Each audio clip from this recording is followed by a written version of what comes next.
that. So a big culprit of that, all of your projects are linked with the age divisions, with the exception of Clover Buds. Clover Buds is just Clover Buds, and that is the only project youth that are in the system ages, what is it, 5 to 8?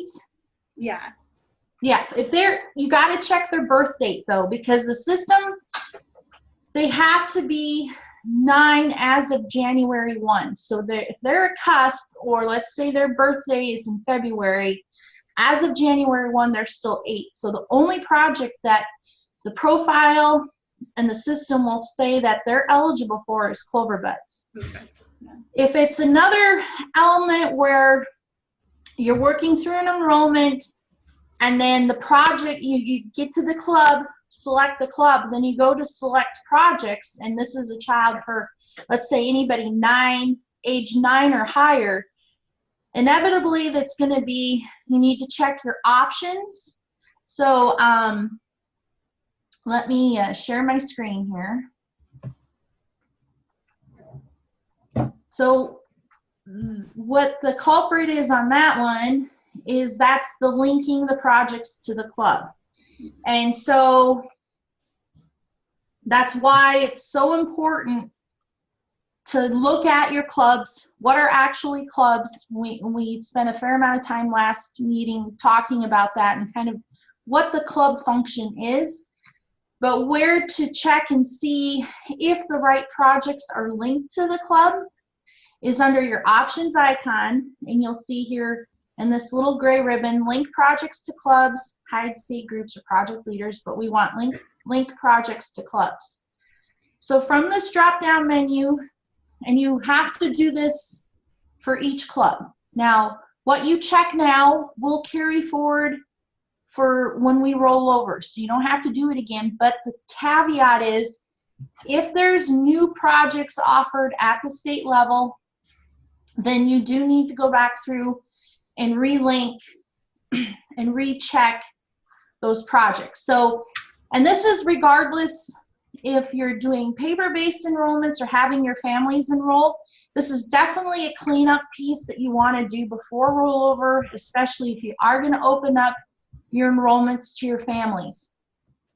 There's a couple strategies on that where if this is your first year having folks do that, you just need to make sure that the family email, and I'll visit on this in here in a second, but you need to verify email addresses. But for this, we've got the 15 Comstock Explorers. If I scroll through this list, none of these boxes are checked. So depending on the nature of this club, you know, if all they offer are foods, then just check the appropriate foods projects. Or, you know, if they're only a forestry group, then the only box you need to do is check forestry and then click. You have to scroll, unfortunately, to the bottom and click update. I think there's also an update button up here at the top, but you do have to check whatever the appropriate boxes are. Click update. Remember that the servers for 4-H Online are in Texas, so it could take up for 15 minutes for that change to be realized, but usually when you click update, it's good to go. You just need to go through all of your clubs and make sure that that piece is done. So then, like I said, for Clover Buds, you know, if you're going to have youth in any of these clubs, and there is a potential you could have youth 5 to 8 in those clubs, and you're definitely going to want to make sure Clover Buds is checked as well, just to bypass that not showing up when you go to work through the enrollment for those children. And like I said, this will be a function, or once you do this, it's just the setup piece. Once it's in and it's done, you're good to go. So there's a couple of options within the system. You know, if you have within this club per se, and you have a leader that's leading dog, and let's say they've got a bunch of kids, they've hit their max number, if you uncheck the project, then that's not going to show up in that club list as you work through enrollments, or as other enrollments come in. You know, if, let's say, your families are logging in, working through enrollments, we're maxed out in this club for dog, that's fine. You just simply uncheck the box, make a note that you've done that, because you're going to want to recheck it once you roll over for the 4-H year. And the reason why I say wait till rollover to recheck it is inevitably you're going to have people trying to log in at different times, and if you do have a participation deadline for your fair,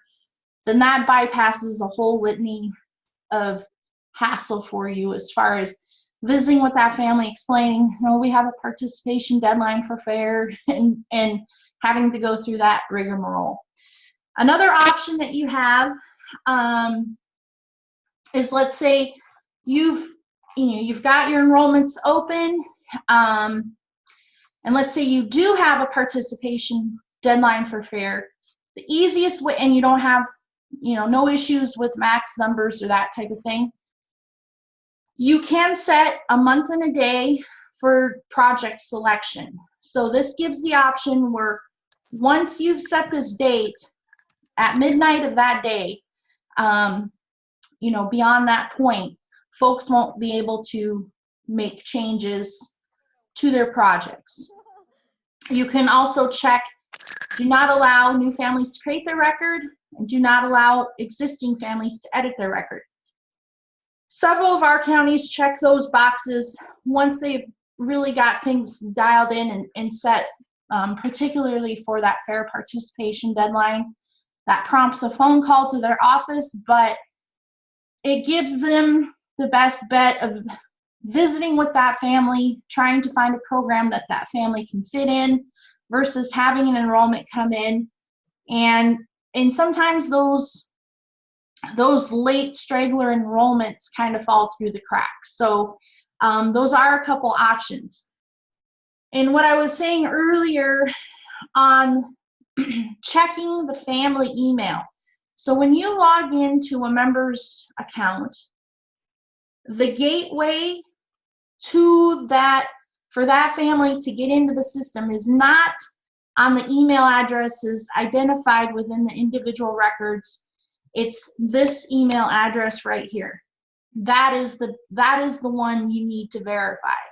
So if you have been doing paper-based enrollments, that's fine, but the families don't know that the information is there, and ideally let the families manage their data. It's not going to take your job away. It just makes your life a lot easier. Let the system work for you. What you need to do, though, is you can pull a basic report with your families that are in your system, go off of family email, and so in the custom report there is the option for family email, but you need to confirm that email address. And then if that has changed, you just simply click edit. You come into this, enter in the new email address, and then you can reset the password, and the system will send to this email address a temporary password, and then they can log in. Once they log in, they'll be prompted to reset it to something that they'll remember. But having folks logging in is a good thing, because they have to provide the consent. It keeps you from having to run herd on that paperwork, because you have the electronic version of that paperwork. There's still plenty for y'all to do without having to chase enrollments down. So any questions on the linking the projects to the clubs or club setup? Okay. I didn't mean to. Let me share my screen again. One of the other things, it's fair time. So as you should have a registry or a folder, if you will, with all the projects that were judged for that respective project area. And the judges should record what their placings are. In a lot of our counties, that's kind of their master sheet as far as who's completed projects or whatnot. We have a function in 4-H Online that can track project completion. So if you go to the search screen or search icon, you want to click on the projects tab. And let's see, Market B for this year. So if you have your folder or whatever you use for your fair check-in, and all 5 of these children, with the exception of the adult, have all completed the project, all you need to do is for this project, you put a check mark. Actually, you can do a check all and then simply uncheck the adult. But then once you have identified, okay, these kids have completed this project, go to your project completion options, check project completion, enter in your date, and complete checked projects. And so what will happen, I'm not doing that now, but once that date has been entered and once you click this button, you will see a completed here, and the date will show up in this. Typically, I put in the date or recommend that the date that those projects were evaluated or the record books were judged, that's their final, if whatever is appropriate for your county fair, or whenever they've exhibited in a public place. If you don't do a county fair, that's okay too. The requirement is completion or exhibiting the project in a public venue. So for the vast majority of us, it is fair, but whatever they've done to complete that project, you want to mark that, and then you do want to go through that process for all of your projects. And you definitely want to do that before the system rolls over. So once your fair is done, you can divide and conquer with other staff in your office if they have a login to get that completed. But that is definitely one of the fair cleanup pieces, if you will. Any questions on that? So I was just typing in the chat box, but I'll say it, so I know we have a lot of counties that don't have fairs, but so for shooting sports, the project completion could be when they competed a county shoot, a district shoot, or or the state competition. Katrina, I'm thinking like your guys' basketball, it's when they complete the season. That would be the project completion. So okay. It's whatever your county decides would constitute that project completion.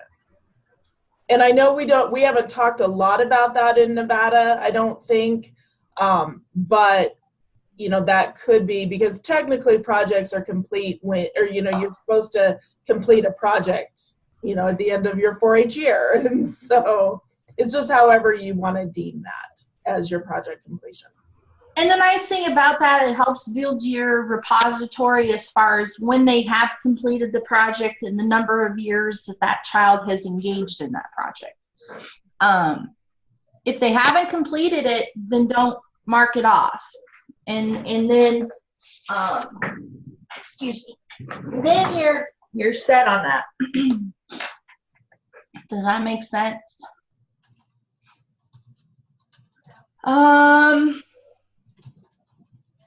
Other than that, just make sure your group enrollments are in before rollover. If you have folks that are in your pending file that are not going to participate in 4-H this year, that's fine. They will be rolled over to an inactive status automatically at rollover. But if there's some stragglers, get them activated. Want to have as clean of a paper trail as possible, particularly if they are engaging in 4-H projects and or activities. So make sure that part is cleaned up. But other than that, it's just getting group enrollments in, and if you've got all of your programming information entered in, then you should be pretty good to go for rollover, and then it's just getting things ready for new 4-H year. Any questions or other weird things that have been happening or I could help you with? I know I sent out an email night before last about camp, and I just want to remind everybody that camp is not a club. Camp is it's a delivery mode. We offer camps, but they don't complete a project when they go to camp. So you do those as group enrollments. If you need those, and I know that some people use it as their listserv or whatever, but we've got to really make sure that we're, and you're going to have 4-H kids that are enrolled in, club kids that are enrolled, that go to 4-H camp, and those on the group enrollment are counted as duplicates. But I just want to reiterate that to everybody. And every county should be counting their own camp kids. So even though Washoe County kind of organizes the northern area camp, Carson City needs to be counting their own kids that go to camp. So every county counts their own kids. You don't count all the kids that go to camp. So yeah, just make sure that you're putting those into, and you could create an event that says that those kids went to camp. But yeah, they need to go in as a delivery mode rather than as a club. And there is a delineation between a day camp and an overnight camp. Yes. And on the tip sheets page, I have a whole listing or breakdown of the delivery mode definitions and, kind of some tip sheets on how to do your reporting, and they're in PDF format, so they'll walk you through step by step on if you get stuck or if you need a guide on to, what to do or what that looks like.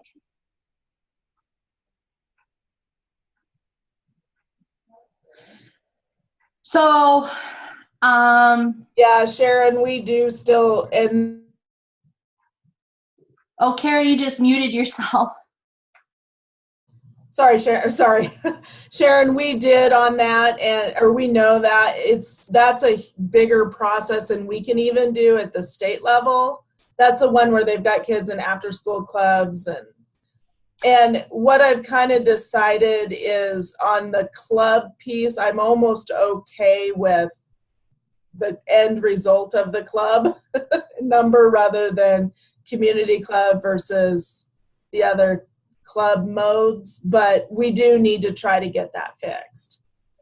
Sharon, did you email that to me? A while ago, yeah. It was a while ago. Okay, I'll look through, okay. I should have some time to get that fixed today. I apologize for.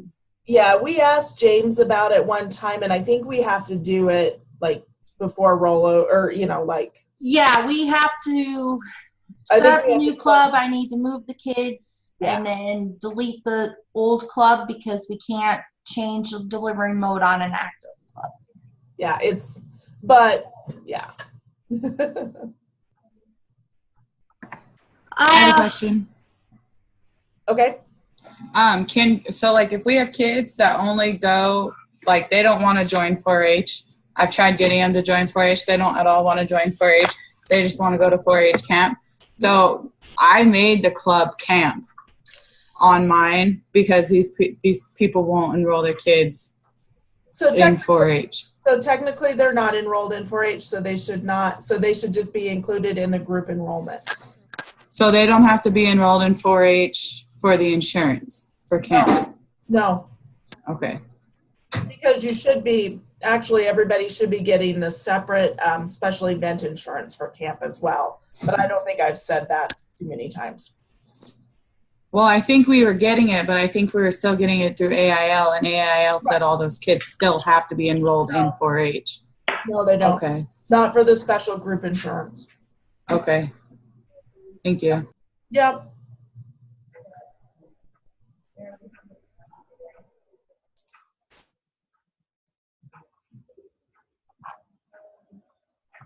All right. Sharon, to answer your question, it is kind of a pain to make the change, but I can get those kids adjusted accordingly.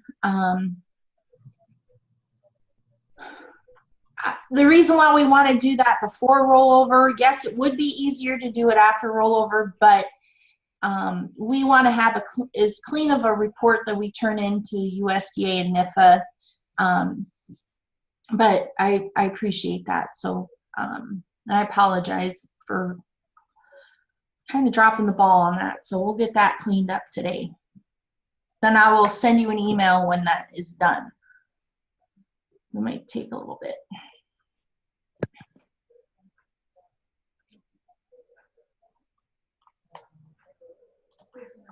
Any other questions? I haven't looked at 4-H online lately, but just a reminder, everybody, get your group enrollments entered. And if you have any straggling kids, if you have enrollment forms get those in. Mm-hmm. Yeah, and the system will automatically roll over midnight, September 30th. You can pull your individual county ES 237 reports. Those are a standard report. So when you click on your reports icon, you're taken by default to the custom reports. But on that left-hand side, there is a standard menu. You can run your report at any time, but your ES 237, so that's basically going to capture all of your club enrollments or your traditional enrollments and all your group enrollments. That report will be submitted automatically, so you don't have to send us anything. That piece is kind of all dialed in. It's just the critical part is making sure your data set, if you will, is accurate and complete. And then the rest kind of takes care of itself, which is handy.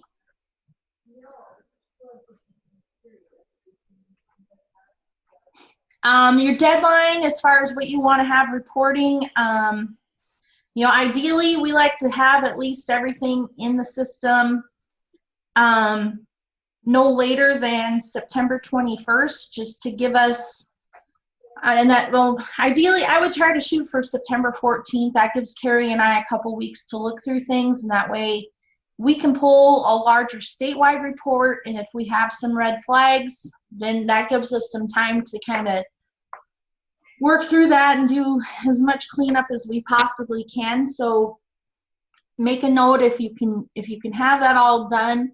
The nice thing about 4-H Online is you can report to that 24/7. So if it's something where, you know, he isn't going to be back, but, you know, can handle it on the weekend or whatever works best for his schedule, as long as the information is in, the absolute deadline, deadline is midnight, September 30th, but we don't want to push up to that. So shoot for September 14th. And then, you know, then we can have a chance to look at those things, and then you'll be good to go. Yeah, you'll have, Marie, if he's going to be back next week, then that, once you get started, it's kind of repetitive. It's just making sure you've got all your programs, and it is the reporting system for all youth extension programming. So if you have an educator in your county that's doing junior master gardeners or youth workshops or youth livestock camps, that needs to go into those group enrollment reports as well. If you had any youth go to range camp, those should be put in there. Anybody that's 5 years and older in Veggies for Kids or SNAP Ed programs, those need to be included in there. And on those food and nutrition programs, let me share my screen, because there is a little box where you have to check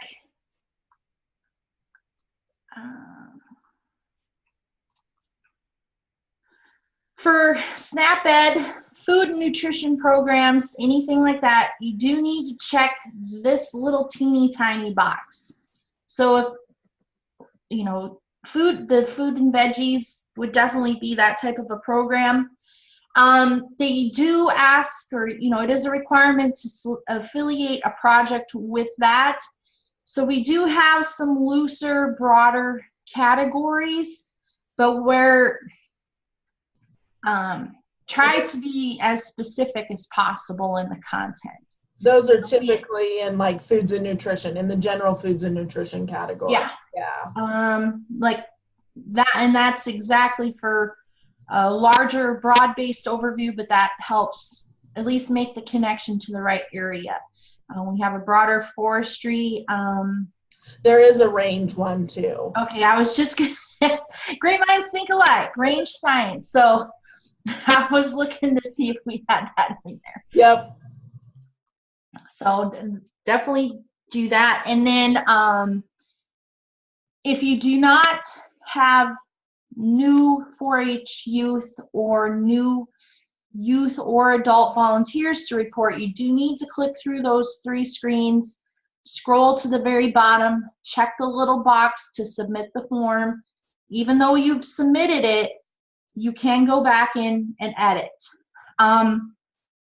And also, you do not want to use the delivery mode not tied with an administrative unit. And that's a cleanup thing that I look for, but when you do that, then those numbers don't count. So for the most part, unless it's a day camp, overnight camp, the delivery mode that you will more often than not use is short-term special interest program. The not connected or the administrative units, those don't count. So be sure to select the right delivery mode. And if you have questions on that, just let us know. But I have a whole bunch of tip sheets on that group enrollment piece, step by step. It has the screenshots, and it'll walk you through on what you need to do.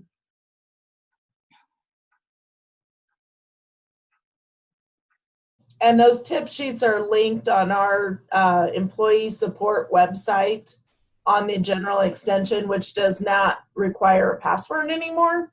So go to the employee support website on the general UNCE extension website, and there's a link for 4-H online.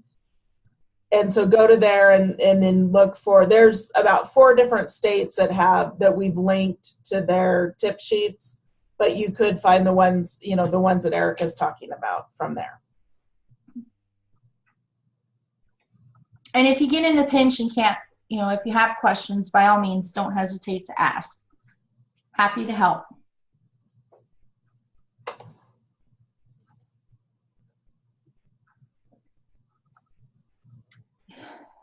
Any other questions or any other items you want me to cover, Carrie?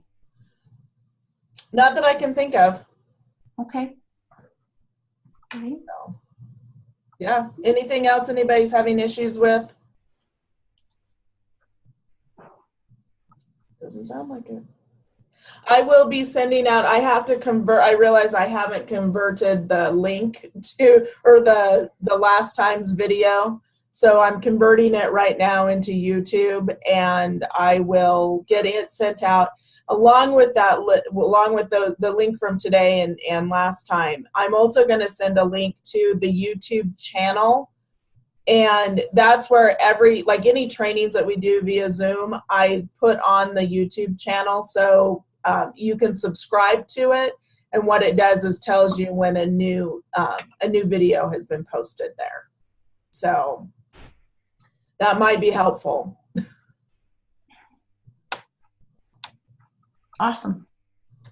So yeah, if nobody else has anything, then, you know, as everybody's kind of wrapping up the year, I know Sharon is getting ready for fair, and I think Molly's getting ready, and I'm trying to see who else is on here that's getting ready for fair, but and I know Elka's still, you know, but as you guys are kind of wrapping up the year, then, you know, feel free to get a hold of myself or Erica if you have questions.